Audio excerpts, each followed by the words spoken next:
오늘 이 아침에도 하나님의 은혜를 사모하여 기도의 자리에 나오신 모든 성도님들을 환영하고 축복합니다. 이 시간 우리에게 주신 하나님의 말씀은 사무엘하 21장 15절부터 22절까지 말씀입니다. 블레셋 사람이 다시 이스라엘을 치거늘 다윗이 그의 부하들과 함께 내려가서 블레셋 사람과 싸우더니 다윗이 피곤하매 거인족의 아들 중에 무게가 300세겔 되는 노창을 들고 세 칼을 찬 이스비브노비 다윗을 죽이려 하므로 수르야의 아들 아비새가 다윗을 도와 그 블레셋 사람을 쳐 죽이니 그때 다윗의 추종자들이 그에게 맹세하여 이르되 왕은 다시 우리와 함께 전장에 나가지 마옵소서 이스라엘의 등불이 꺼지지 말게 하옵소서 하니라. 그 후에 다시 블레셋 사람과 곱에서 전쟁할 때에 후사 사람 십북에는 거인족의 아들 중에 삽을 쳐 죽였고 또다시 블레셋 사람과 곱에서 전쟁할 때 베들레헴 사람 야레오르김의 아들 엘하나는 가드 골리앗의 아우 라흐미를 죽였는데 그 자의 창 자루는 배틀채 같았더라. 또 가드에서 전쟁할 때 그곳에 키가 큰 자 하나는 손가락과 발가락이 각기 6개씩 모두 24개가 있었는데 그도 거인족의 소생이라. 그가 이스라엘 사람을 능욕함으로 다윗의 형 삼마의 아들 요나단이 그를 죽이니라. 이 네 사람 가드의 거인족의 소생이 다윗의 손과 그의 부하들의 손에 다 넘어졌더라. 아멘. 때때로 우리의 삶에는 도무지 나의 힘으로 감당할 수 없는 어려움이 찾아올 때가 있습니다. 그것이 누군가에게는 물질의 문제일 수도 있고 누군가에게는 건강의 문제, 누군가에게는 자녀의 문제 또는 관계의 문제일 수도 있습니다. 마치 나를 무참히 짓밟고 지나갈 것 같은 거인처럼 그 문제가 엄청나게 크게 다가오는 것입니다. 바로 그 순간 우리는 어떻게 해야 할까요? 오늘 본문 속 다윗은 큰 위기에 처해 있습니다. 블레셋 사람들의 공격이 쉼없이 이어지고 있었기 때문입니다. 오늘 본문에 무려 4번이나 반복되는 표현이 있는데 그것은 다시라는 단어입니다. 하나의 전쟁이 끝나고 나면 다시 다른 전쟁이 시작되고 그것이 끝나면 또다시 다른 전쟁이 시작되는 형국입니다. 더군다나 전쟁마다 나타나는 대상이 엄청납니다. 거인들이 등장합니다.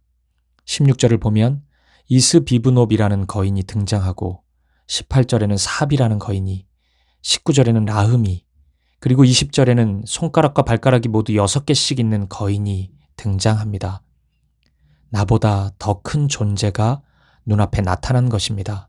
싸워볼 만한 대상이 아닌 두려움과 겁부터 날 수밖에 없는 대상이었습니다. 다윗의 앞에는 바로 이런 상황이 펼쳐진 것입니다. 그래서인지 본문 15절의 표현처럼 다윗은 지금 무척이나 피곤하여 지쳐 있는 상태입니다. 싸울 여력이 점점 사그러져 가고 있었습니다.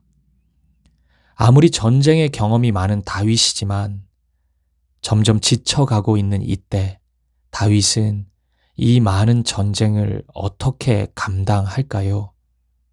이 순간 본문은 말씀합니다. 다윗에게는 신실한 동역자들이 있었다. 그렇습니다. 다윗은 혼자가 아니었습니다. 동역자들이 있었습니다. 이스비브노브를 물리친 아비새가 있었고 삽을 물리친 십부게가 있었습니다. 그리고 라흐미를 물리친 엘하난이 있었고 또 다른 거인을 물리친 다윗의 조카 요나단이 있었습니다. 이 사람들은 모두 목숨을 다해 왕에게 충성하는 신실한 장수들이었습니다. 다윗이 세워가는 하나님 나라는 다윗 혼자 고군분투하며 홀로 세워갔던 나라가 아닌 동역자들과 함께 세워가는 나라였던 것입니다. 그리고 이 모든 일은 다윗의 신실함에서 출발한 것이었습니다. 본문 17절을 보면 다윗을 향해 이스라엘의 등불이라는 표현을 사용하고 있습니다. 어느 신학자는 이 표현을 사용한 근거를 목요일 본문인 사무엘하 22장 29절에서 찾습니다. 이 말씀을 읽어보겠습니다. 여호와여, 주는 나의 등불이시니 여호와께서 나의 어둠을 밝히시리이다.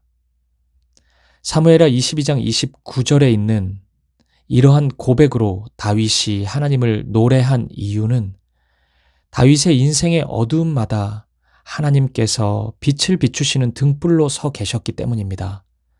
수많은 거인들이 자신을 위협하는 세상 속에서 다윗은 등불 대신 하나님을 바라보며 소망을 가질 수 있었습니다. 열왕기하 13장 14절을 보면 이런 말씀이 있습니다.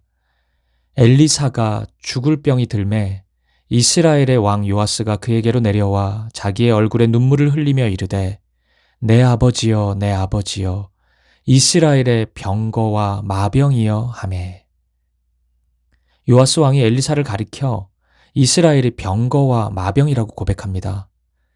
그런데 생각해 보십시오. 선지자였던 엘리사가 엄청난 병거와 마병을 소유할 수 있었겠습니까? 아닙니다.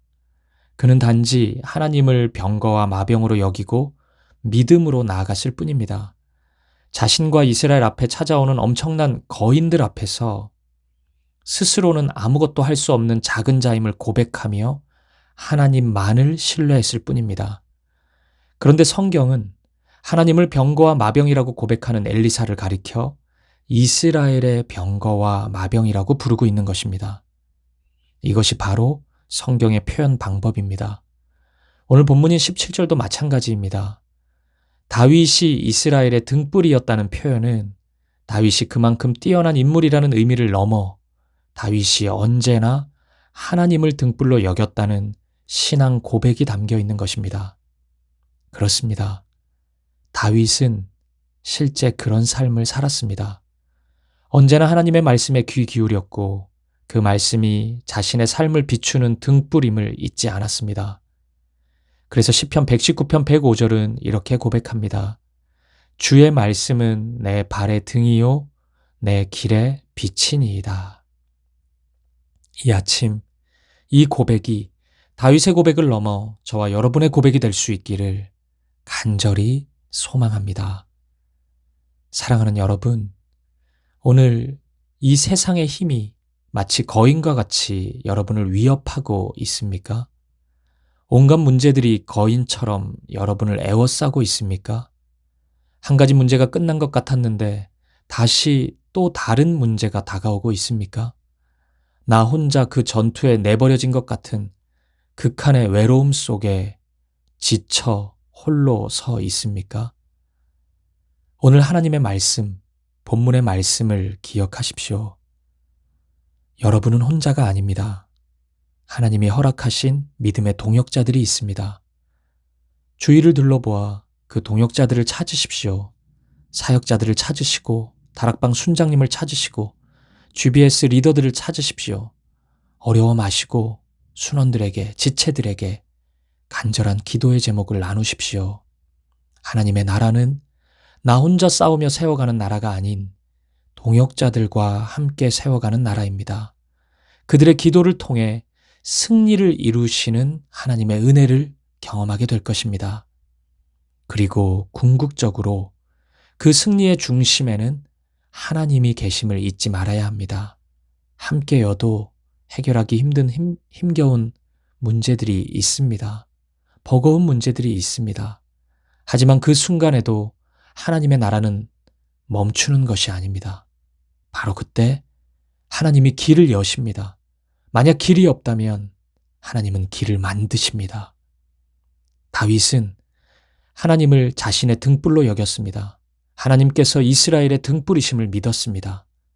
하나님의 말씀이 내 발의 등불이요 내 길의 비침을 믿고 언제나 하나님의 말씀에 예민하게 순종하였습니다. 그것이 다윗의 신앙 부흥, 이스라엘의 부흥의 비결이었습니다. 오늘 이 하루도 우리가 믿고 또 의지할 수 있는 분은 오직 한 분, 내 모든 형편 알고 계시는 하나님이십니다. 사랑하는 여러분, 하나님을 더욱 의지하십시오. 하나님의 말씀을 사모하고 그 말씀에 순종하십시오. 그렇다면 여러분의 끝에 기다리고 있는 것은 전쟁의 승리일 것입니다. 본문 22절 말씀을 기억하십시오. 이 네 사람 가드의 거인족이 소생이 다윗의 손과 그의 부하들의 손에 다 넘겨졌더라. 여러분 앞에 서 있는 두려움의 거인, 걱정의 거인, 염려의 거인, 건강의 거인, 재정의 거인, 사업의 거인, 자녀의 거인, 관계의 거인, 그 모든 거인이 결국에는 여러분의 손에 넘겨질 것입니다. 그러한 하나님의 일하심을 경험하는 이 하루, 그리고 저와 여러분의 삶이 되기를 주님의 이름으로 간절히 축복드립니다. 기도하시겠습니다. 반복되는 거인들이 여러분을 위협하고 있습니까? 다윗은 지쳐 있었지만 동역자들이 대신 싸움을 싸웠습니다. 하나님이 교회와 공동체를 허락하신 이유입니다. 주님, 나에게 공동체를 주셔서 감사합니다. 세상의 거인들과 나 홀로 싸우지 않고 공동체와 함께 지체들의 손을 꼭 잡고 믿음의 길을 걸어가게 하옵소서. 함께하는 믿음의 역사를 경험케 하옵소서. 두 번째 기도 제목입니다. 다윗은 하나님을 자신의 등불, 이스라엘의 등불로 여겼습니다. 그 결과 하나님은 다윗을 이스라엘의 등불로 세워주셨습니다. 그렇습니다. 모든 문제의 핵심은 하나님을 신뢰하는 나의 믿음입니다. 오늘도 내 발의 등불, 내 길의 빛이 하나님의 말씀임을 신뢰하고 말씀대로 살아가는 하루가 되게 하옵소서. 주여, 나에게 힘을 주옵소서. 비록 나는 연약하고 지쳐 있지만 나에게 언제나 말씀에 순종할 수 있는 믿음을 허락하여 주옵소서. 기도하시겠습니다. 그리고 마지막으로 우리 개인의 기도 제목을 놓고 우리의 가정과 자녀들, 특별히 수험생 자녀들을 위해, 우리 사귐의 교회를 위해, 이 민족과 열방을 위해 한마음과 한뜻으로 기도하며 나아가겠습니다. 함께 기도하시겠습니다.